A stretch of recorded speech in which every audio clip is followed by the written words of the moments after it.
जरी असली तर ती द्विस्वभाव रास. त्याचे चिन्हच दोन मासे, म्हणजे दोघांचं तोंड एकमेकांच्या शेपटीकडे, कळलं का? त्यामुळे ही लोक आहेत ना, कायम कन्फ्युजन डिसिजन मेकिंग पॉवर, कायम कन्फ्युजनमध्ये असतात. डिसिजन मेकिंग पॉवर फार कमी असते.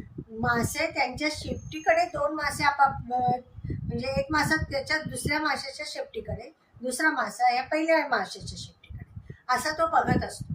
म्हणजे ह्यांचं थिंकिंग थोडंसं निगेटिव्ह पण असतं.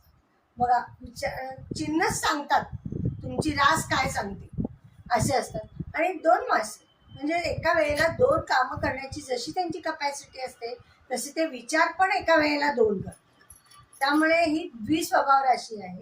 ते एका वेळेला जसं दोन काम करतात तसं कन्फ्युजन पण, काय करावं, हे काम करावं का ते काम करावं, असं त्यांचं असतं.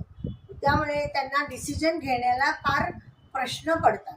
म्हणजे मोठे मोठे प्रश्न घेताना ते दुसऱ्याला विचारतात, मी काय करू, दोघा तिघांना विचारतील. शेवटी स्वतःच्या मताने करतील ते, पण त्यांचा निर्णय फिक्स होता होता खूप वेळ लागतो.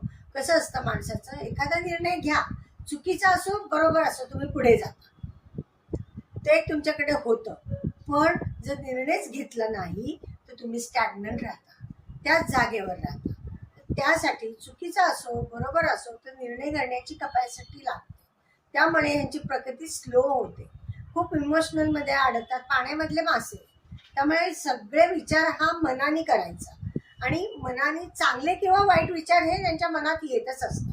म्हणजे एखादं जर त्यांनी निगेटिव्ह विचार करायला गेला तर ते खूप निगेटिव्हमध्ये जाते. पण पॉझिटिव्ह विचार केला तर पॉझिटिव्हिटीमध्ये जातात. म्हणजेच काय, ह्या लोकांनी नेहमी चांगला आणि सकारात्मक विचार केला पाहिजे. नाही तर निगेटिव्ह विचार केला तर निश्चितच त्यांना त्रास होतो, प्रगती होत नाही त्यांची. जे पाहिजे ते मिळवण्यासाठी खूप लेट लागतो. आणि ही 12वी रास आहे, मोक्षाकडे जाणारी रास आहे. मोक्षासाठी ही प्रयत्नशील असते. म्हणजे काय, तुम्हाला म्हणजे सगळं व्यवहार प्रॅक्टिकल हे फार कमी बघतात. भावनेने पुढे गेले तरी ही भक्ती मार्गाची रास पायाशी संबंधित आहे. बघा, ही रास ही 2 पावलं आहे, कळलं का? मीन रास म्हणजे पावलाशी व्यवसाय मोक्षाकडे जाणार. म्हणजे काय, हे भक्ती मार्गाकडे जाऊन त्यांना मोक्ष मिळवण्याकडे जर यांनी प्रयत्न केला तर ह्यांना मोक्ष मिळू शकतो, अशी ही रास आहे. पण फक्त त्यांनी विचार व्यवस्थित केले पाहिजे. सकारात्मक विचाराकडे त्यांनी जास्त लक्ष दिलं पाहिजे.